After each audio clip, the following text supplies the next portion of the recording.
में आपका स्वागत है। मैं हूं पूजा वर्मा। नजर डालते हैं सुर्खियों पर।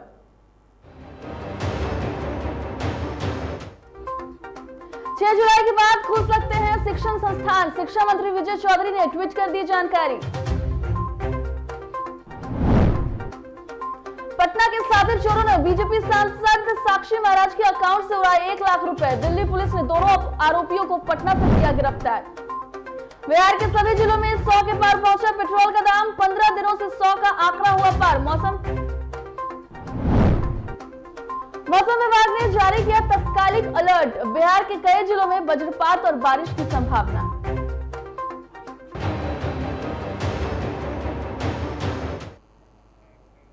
अब खबरें विस्तार से। बिहार में मानसून पूरी तरीके से सक्रिय है। मानसून के प्रवेश के बाद से ही सभी जिलों में लगातार बारिश हो रही है। मौसम में आ रहे बदलावों पर भी मौसम विभाग नजर बनाए हुए है। मौसम विभाग ने आज बिहार के 3 जिलों के लिए तत्कालिक अलर्ट जारी किया है। मधुबनी, सीतामढ़ी और पश्चिम चंपारण जिले के कुछ भागों में अगले 2 से 3 घंटों में वज्रपात के साथ बारिश होने की संभावना है।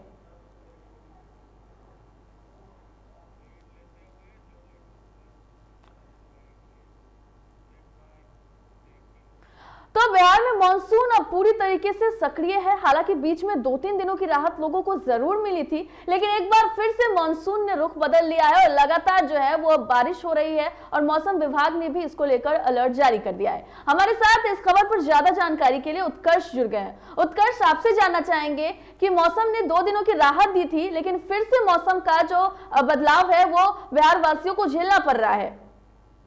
जी बिल्कुल पूजा, जो 1 जुलाई तक अब मौसम है वो ऐसा ही रहने वाला है, क्योंकि अनुमान मौसम विभाग की तरफ से अनुमान लगाया गया है कि आने वाले 2 दिन तक जो मौसम है वो ऐसा ही रहने वाला है। 1 जुलाई के बाद मौसम बदल सकता है।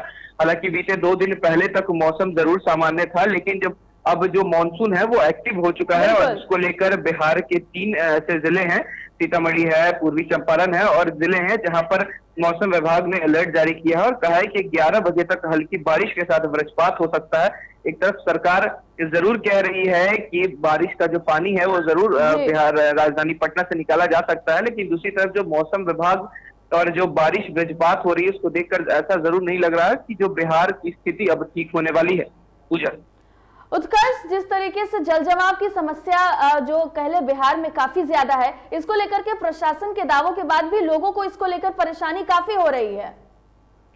जी बिल्कुल पूजा, जिस तरीके से बिहार में मानसून अब एक्टिव हो गया है और मानसून के कारण जो बारिश हो रही है उसको लेकर पूरे राज्य में अब दिक्कतें का सामना करना पड़ रहा है। कई जिलों में तो बाढ़ इतना ज्यादा हो गया है कि लोग घर से बाहर निकल गए हैं। बाढ़ प्रभावित इलाके कई ज्यादा हो गए हैं, जो बगहा है, पूर्वी चंपारण है, ऐसे कई जिले हैं, गोपालगंज है, जहां पर बाढ़ का पानी घुस चुका है।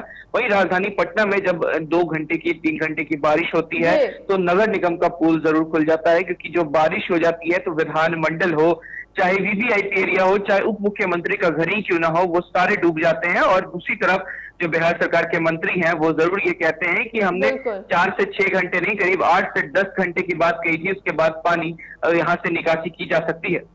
पूजा, बिल्कुल उत्कर्ष, तो जिस तरीके से मौसम विभाग ने अलर्ट जारी कर दिया है उसके बाद अब जरूरी है कि लोगों को भी इस पर ध्यान देने की जरूरत है। और जिस तरीके से अलर्ट जारी किया जाता है, लोगों को जरूरी है कि जो अलर्ट है उसके हिसाब से वो घरों पर रहें और कम से कम बाहर निकले। उत्कर्ष, तमाम जानकारी के लिए आपका बहुत बहुत धन्यवाद। तो मौसम विभाग ने जिस तरीके से अलर्ट जारी किया है, और आपको बता दें कि सीतामढ़ी और पश्चिम चंपारण को लेकर के खास अलर्ट जारी किया गया है और लोगों से सख्त हिदायत है कि वो घरों से बाहर ऐसे मौसम में ना निकले, क्योंकि ऐसे मौसम में वज्रपात की जो संभावनाएं हैं, आशंकाएं हैं, वो काफी ज्यादा बढ़ जाती हैं। 3 जो जिले हैं उसको लेकर के खास तौर पर अलर्ट जारी किया गया है मौसम विभाग की तरफ से। यूपी के बीजेपी एमपी साक्षी महाराज के खाते से पटना के शातिर चोरों ने 1 लाख रुपए उड़ा लिए हैं। वहीं इस घटना के बाद दिल्ली पुलिस ने पटना के कंकरबाग और गर्दनी बाग से दोनों शातिरों निहाल सिन्हा और दिनेश राय को गिरफ्तार किया है। तो दिल्ली पुलिस ने दोनों आरोपियों को पटना से गिरफ्तार कर लिया है। आपको बता दें कि साक्षी महाराज के अकाउंट से 1 लाख रुपए उड़ाए गए थे, जिसके बाद से दिल्ली में इसको लेकर के मामला दर्ज किया गया, जिसके बाद से पुलिस ने कार्रवाई की और कार्रवाई करने के दौरान ये पता चला कि दोनों जो शातिर अपराधी हैं वो पटना के थे, जिसके बाद से पटना पुलिस ने उन्हें गिरफ्तार किया है और जिसके बाद से पूरे मामले को लेकर के ये उद्भेदन हो गया है कि जो इस साइबर क्राइम को जिसने अंजाम दिया है वो पटना के ही 2 युवक थे जो कि कंकरबाग और गर्दनीबाग के रहने वाले थे, जिसके बाद से दिल्ली पुलिस ने पटना में उनकी गिरफ्तारी की है। रोहतास जिले के संझौली में अनियंत्रित ट्रक ने कैदियों को ले जा रहे पुलिस गाड़ी में टक्कर मार दी, जिसमें एक कैदी की मौके पर ही मौत हो गई। वहीं कई पुलिस वाले और दूसरे कैदी घायल हो गए। बता दें आपको कि दावत थाना की पुलिस ने बीते दिनों कई कार्टून अंग्रेजी शराब बरामद होने के मामले में दोनों कैदियों को पकड़ा था और उनका कोविड जांच कराकर विक्रमगंज के जेल में पहुंचाया जा रहा था। उसी दौरान ये हादसा हुआ।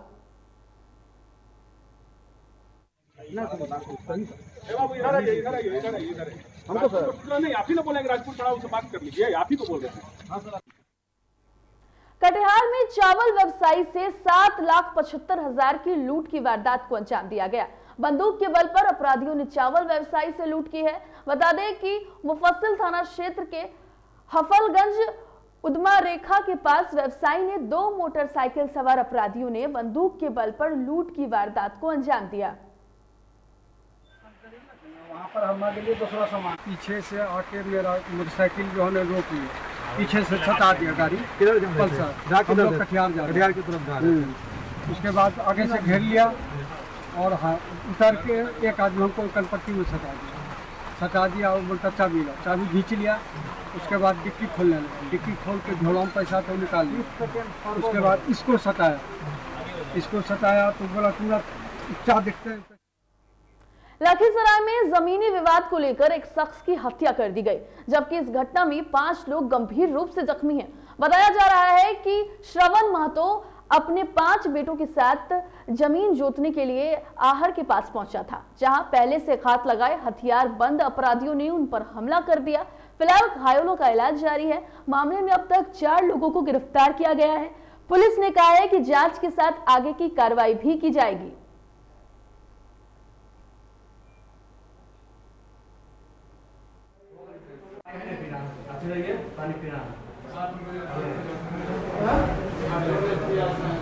सुनिए, एक बात पूछा, यहाँ क्या चीज से लगा है बताइए।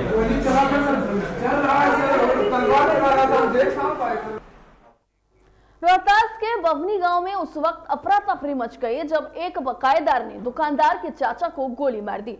आपको बता दें कि बकायेदार से दुकानदार अपनी रकम मांग रहा था, जिसे लेकर दुकानदार और बकायेदारों के बीच मारपीट होने लगी। वहीं बीच बचाने आए दुकानदार के चाचा को बकायेदार ने गोली मार दी। ये गोली उनके पेट में लगी और पूरे मामले की सूचना पर पुलिस जांच में जुट गई है।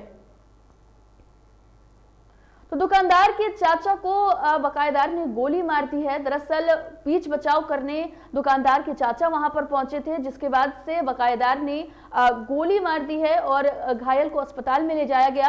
पूरे मामले को लेकर जो पुलिस है वो लगातार मामले में जुटी हुई है।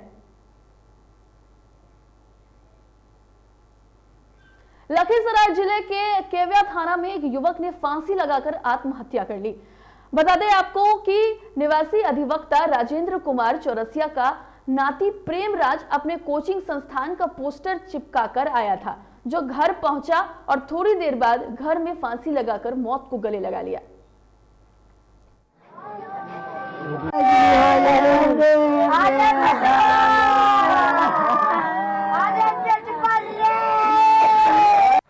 हम सोए हुए थे आगे वाला रूम में, हमारी पत्नी और हमारी बच्ची जो है चिल्लाई।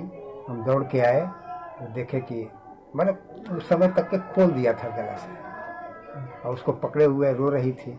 फिर उसके बाद में हम लोग मैंने देखे, फिर निशा हॉस्पिटल में ले गए। वहाँ के डॉक्टर बोला कि एक्सपायर कर गया। देश भर में कोरोना संक्रमण के प्रसार को रोकने के लिए कई पाबंदियां लगाई गई थी। इसके तहत सभी शैक्षणिक संस्थानों को बंद किया गया था। वहीं बिहार में बंद शैक्षणिक संस्थानों को लेकर शिक्षा मंत्री विजय कुमार चौधरी ने 6 जुलाई के बाद इसे खोलने को लेकर के बातें कही हैं। शिक्षा मंत्री ने ट्वीट करके इस बात की जानकारी दी है। हालांकि उन्होंने यह जरूर कहा है कि शैक्षणिक संस्थानों को कोविड-19 प्रोटोकॉल का सख्ती से पालन करना पड़ेगा। शिक्षा मंत्री ने संकेत दिया है कि सबसे पहले कॉलेज में ऑफलाइन क्लास शुरू किए जाएंगे, उसके बाद चरणबद्ध तरीके से माध्यमिक और उच्च माध्यमिक स्कूल और सबसे आखिर में प्राथमिक विद्यालय खोलने की अनुमति दी जा सकती है। फिलहाल बिहार के तमाम स्कूलों में ऑनलाइन कक्षाओं के जरिए बच्चों की पढ़ाई हो रही है। तो शिक्षा मंत्री ने ट्वीट करके इसकी जानकारी दी है और जुलाई तक जो शैक्षणिक संस्थान है वो फिर से खोले जा सकते हैं, इसको लेकर के उन्होंने जानकारी दी है। दरअसल कोरोना महामारी की चपेट में शिक्षक संस्थान जो हैं और जो टीचर्स हैं, बच्चे हैं, उनकी जिंदगी पर खासा असर पड़ा और जो बच्चों की पढ़ाई है उसको लेकर भी खासा असर पड़ा, जिसके बाद से सारे तमाम स्कूल कोरोना काल में बंद कर दिए गए थे, जिसको लेकर के बिहार के शिक्षा मंत्री ने इसे खोलने को लेकर के बातें सामने रख दी हैं। 6 जुलाई तक ये खोले जा सकते हैं।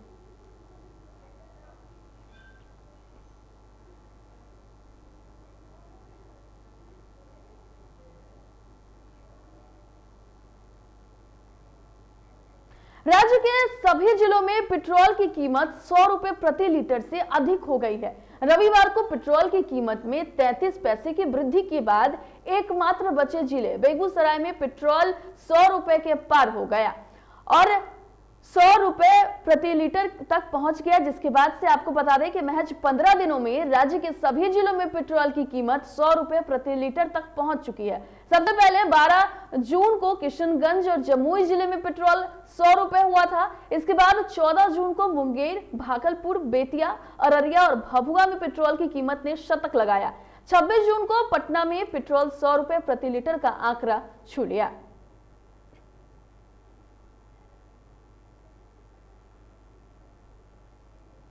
गोपालगंज जिले में नाबालिग ऑर्केस्ट्रा डांसर के साथ दुष्कर्म का मामला सामने आया है। दुष्कर्म की वारदात के बाद आरोपी पीड़िता को धमकी देकर मौके से फरार हो गया।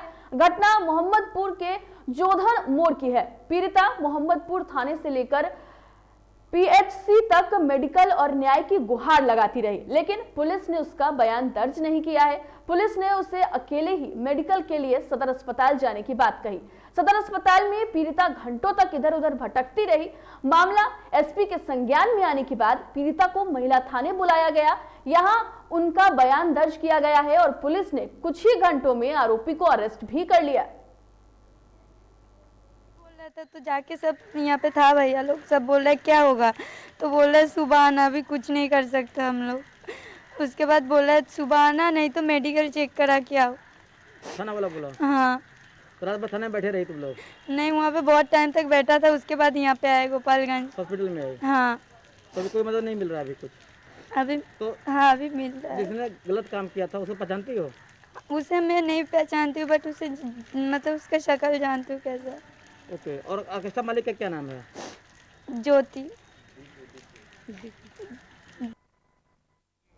गोपालगंज से हमारे साथ इस पर शैलेंद्र जी ज्यादा जानकारी के लिए जुड़ गए हैं। आपसे जानना चाहेंगे कि अभी तक पुलिस ने क्या कुछ तमाम कार्रवाई की है मामले को लेकर।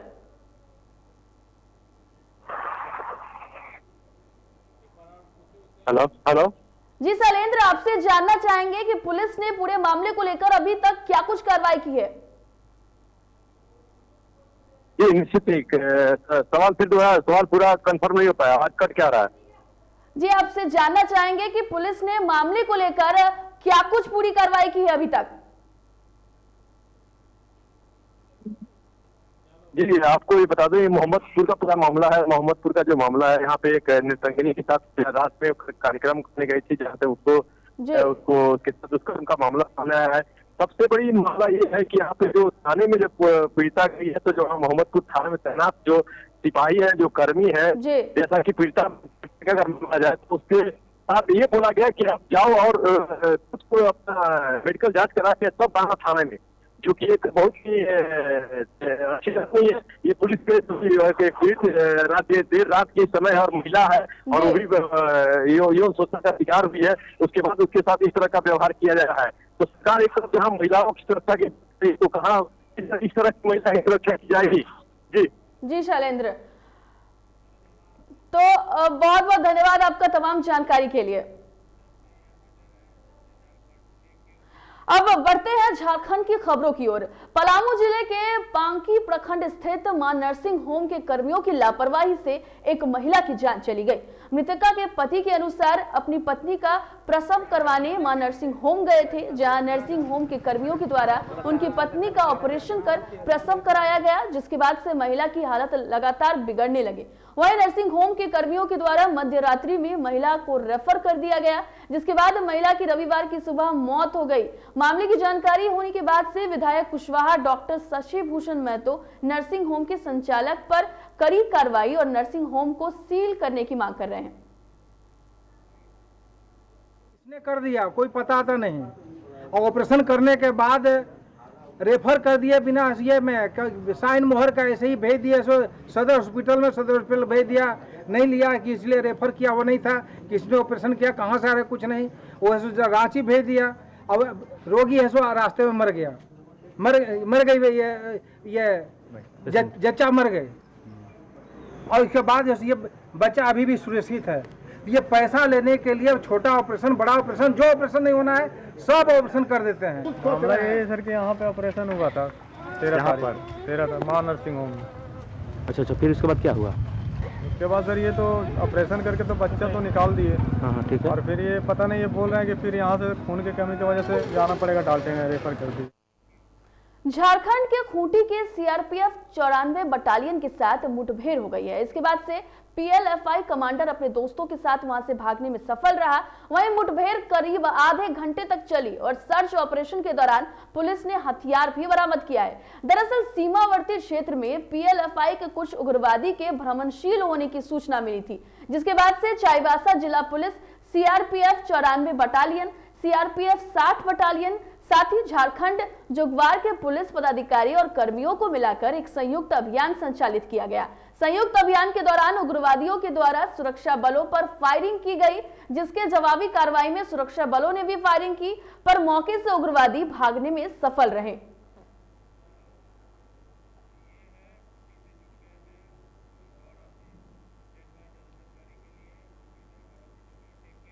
ज्यादा जानकारी के लिए हमारे पास झारखंड से गौरव जुड़ गए हैं खूंटी से। आपसे जानना चाहेंगे कि किस तरीके से जो वारदात हुई है, जिस तरीके से बटालियनों के बीच में मुठभेड़ हुई है, क्या कुछ अभी तक अपडेट सामने आ रहा है? जी बता दूं मैं पूजा जी आपको कि लगभग सुबह 5 बजे से ही हमारे खूंटी पुलिस और चाईबासा पुलिस ने जंगलों पे मुठभेड़ जाने के लिए पूरी टीम बना के गई हुई थी। और जैसे मैं आपको बता दूं कि ये जो पीएलएफआई था, जिसे आपका हार्डकोर पीएलएफआई सुप्रीमो दिनेश कोप के साथ मुठभेड़ हुई थी, जिसका इनाम भी 15 लाख है। और जिसे बता दें कि पश्चिमी सिंहभूम के नक्सली प्रभावित गुदड़ी थाना क्षेत्र में पुलिस और सुरक्षा बलों के साथ पीएलएफआई सुप्रीमो और हार्डकोर उग्रवादी दिनेश कोप के दस्ते के साथ मुठभेड़ हुई।